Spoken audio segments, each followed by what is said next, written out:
working closely, and this is what they want to see for their troops to be sent. When you said earlier that you thought the task of the ISF needed to focus on the issue of the divide between Israel and basically along the yellow line, what do you mean? What do you think the first thing the ISF should do? It feels like you're saying that disarmament is not the first priority. Well, as I was telling, we have to be very much realistic. I mean, what we need first and foremost is the stop war between Palestinians and the Israelis.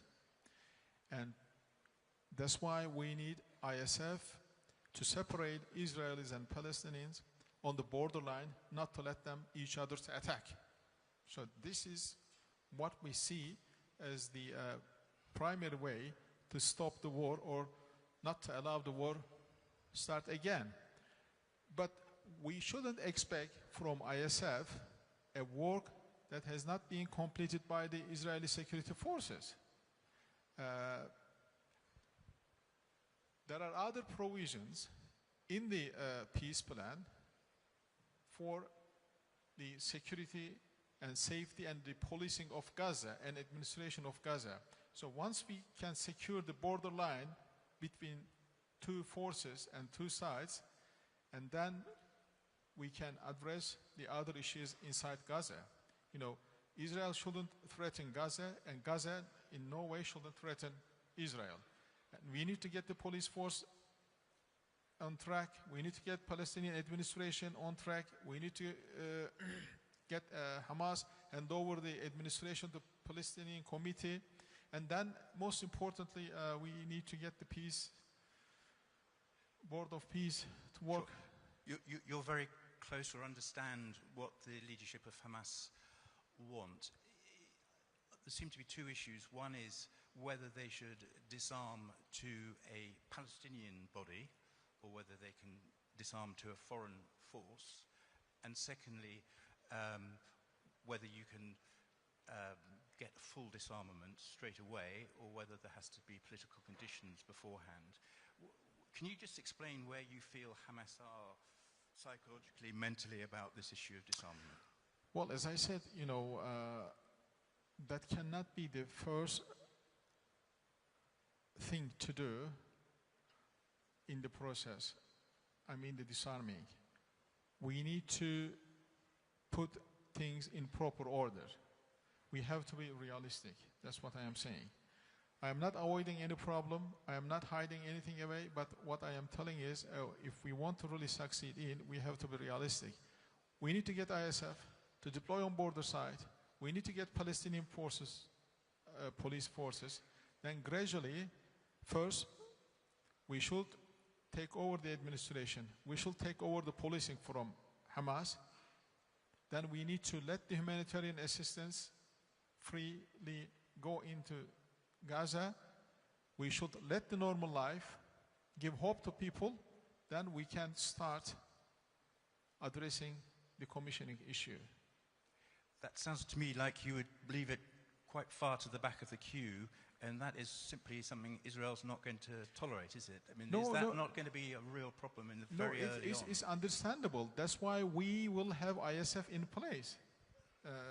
Different than the previous scenarios, we will have ISF, we will have non-Hamas police force in place, and most importantly, the regional countries and the countries who have put their signature and peace declaration in Sharm el-Sheikh, Turkey, Qatar, Egypt, and the other countries, members of Arab League and Organization of Islamic Countries, they are going to be enforcing one way or another if Israel is following the agreement till the letter.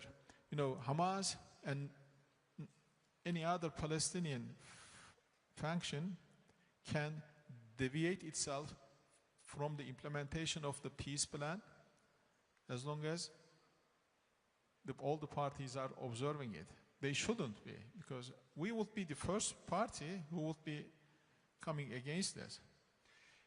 Just can I ask you about this issue of momentum. The Norwegian Prime Minister was here earlier, and he said that unless there is announcements about the Board of Peace, about the technocratic body, maybe about the ISF as well, before Christmas, there is going to be a real sense of loss of momentum and that the violence inside Gaza could become worse. Can you give any kind of reassurance that there are announcements imminent? I saw you did an interview maybe 2-3 weeks ago in which you said the technocratic body is ready, all the names are out there in terms of it's been agreed. Why not start showing there is some momentum? We don't even know who is going to be, whether Tony Blair is going to be on the Board of Peace or who's going to be on the Board of Peace.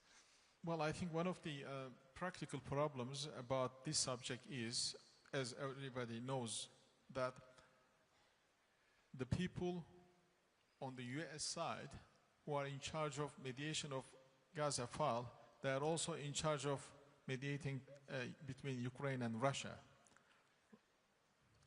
You mean they've got other things on their plate, other things on their mind? No, this Would it not be better to have a larger State Department? This is up to them. But right now, I've been, communicating and discussing with Steve Witkoff and other friends and Marco Rubio. They are very, very aware of the gravity of the problem at the moment, because if they don't intervene timely, there is a risk of what you are saying, actually. They also understand this risk. So they know that they need to intervene timely to make sure that we can go into second phase. Otherwise, we can lose the momentum, because Hamas has almost delivered what they've been asked, in terms of releasing the hostages and the bodies. There is one dead hostage. Yeah, they are still looking for. Yes. Yeah. You are cast in the role of guarantor of this peace, and yet there have been 360 Palestinians killed since the ceasefire. There is not enough aid going in, or not at the right amounts or into the right places. Do you not worry that at some point you end up cast in the role of guarantor of a continuing lower grade genocide, but it's still a genocide? Well, first of all, let me make a technical correction. In none of the papers we've been described or appointed as the guarantors. We are the signatories to the statement, together with other 3 countries, US, us, Qatar, and Egypt. Having said that, we don't mind being a guarantor. We don't mind shouldering the responsibilities of the guarantor country. So you're right in pointing out that the daily violation is giving the image that the peace process, the ceasefire, can stop anytime because nobody seems to be stopping Israel. Well, this is exactly the problem that we've been having right from the beginning of the war.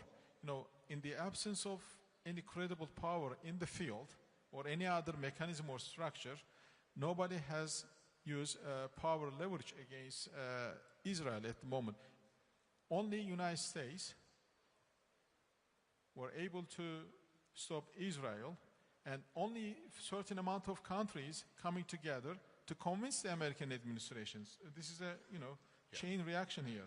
We talk to Americans, Americans talk to Israelis, because they understand the gravity of the problem. Because if you leave things Israeli and Netanyahu alone, they have only one thing in their mind: to get Gaza free of all the Palestinian people.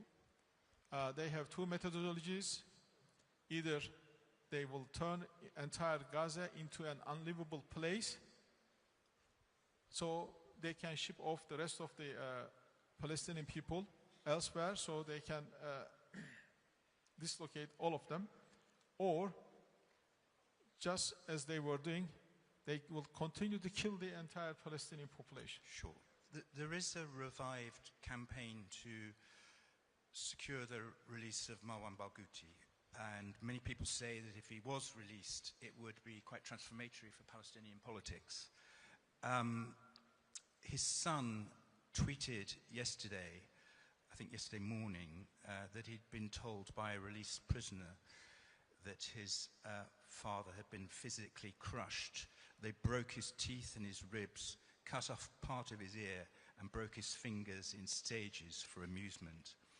And he then said, "What do I do? Where do we turn? Lord, have mercy."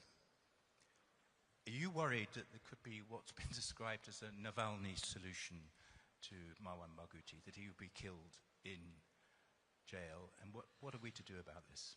Well, unfortunately, not only him, but also